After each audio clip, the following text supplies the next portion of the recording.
नमस्कार, मैं सौरभ शुक्ला और आप देख रहे हैं न्यूज 18। अमेरिका और ईरान के बीच तनाव एक बार फिर खतरनाक मोड़ पर पहुंचता दिखाई दे रहा है। इस बार वजह बनी है एक ऐसी घोषणा जिसने पूरी दुनिया का ध्यान अपनी ओर खींच लिया है। ईरान समर्थित Iraqi militia group Islamic resistance in Iraq ने अमेरिका के राष्ट्रपति डोनाल्ड ट्रंप की हत्या करने वाले को $1 करोड़ यानी करीब 85 करोड़ रुपए का इनाम देने का बड़ा ऐलान किया है। लेकिन आखिर यह इनाम क्यों घोषित किया गया?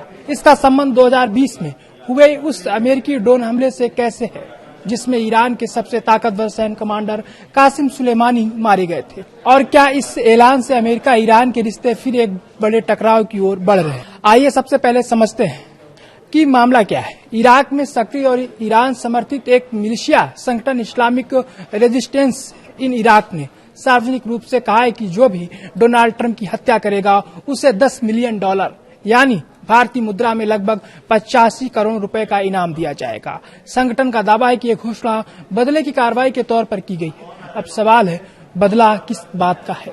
इसके लिए हमें 3 जनवरी 2020 में जाना होगा। उस समय डोनाल्ड ट्रंप अमेरिका के राष्ट्रपति थे। अमेरिका ने इराक की राजधानी बगदाद एयरपोर्ट के पास एक ड्रोन हमला किया था। इस हमले में ईरान की IRGC की कुद्स फोर्स के प्रमुख कासिम सुलेमानी मारे गए थे। उनके साथ इराकी militia commander Abu Mahdi al Muhandis की भी मौत हो गई थी। अमेरिका ने उस समय कहा था कि सुलेमानी अमेरिकी सैनिकों और हितों पर हमलों की योजना बना रहे थे, इसलिए ये कार्रवाई की गई। लेकिन ईरान ने इसे अपनी संप्रभुता और राष्ट्रीय सम्मान पर हमला बताया। तभी से ईरान और उससे जुड़े संगठन लगातार कहते रहे कि सुलेमानी की मौत का बदला लिया जाएगा। अब इसी कड़ी में इस नए बयान को देखा जा रहा है। मिलिशिया ग्रुप ने अपने बयान में ट्रंप को हत्यारा बताते हुए कहा कि उन्होंने सुलेमानी और मुहंदिस की हत्या का आदेश दिया था, इसलिए उनकी मौत के लिए इनाम घोषित किया गया है। अब बात करते हैं कि यह बयान अभी क्यों आया।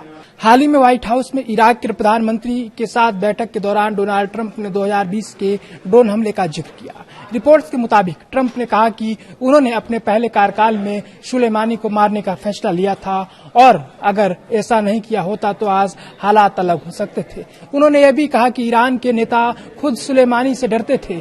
यानी ट्रंप ने एक बार फिर उस ऑपरेशन का बचाव किया और उसके कुछ समय बाद ये इनामी घोषणा सामने आ गई। अब सवाल उठता है कि क्या ये सिर्फ एक बयान है या फिर इसे गंभीर खतरे के तौर पर देखा जा रहा है। दरअसल अमेरिकी सुरक्षा एजेंसियां पहले भी कह चुकी हैं कि ईरान समर्थित संगठन अमेरिकी ठिकानों और सैनिकों पर कई बार ड्रोन, रॉकेट और मिसाइल हमले कर चुके हैं। इतना ही नहीं, साल 2024 के अमेरिकी राष्ट्रपति चुनाव अभियान के दौरान भी ट्रंप की सुरक्षा को लेकर कई बार खतरे सामने आए। 13 जनवरी 2024 को पेंसिल्वेनिया के बटलर में चुनावी रैली के दौरान ट्रंप पर गोली चली थी।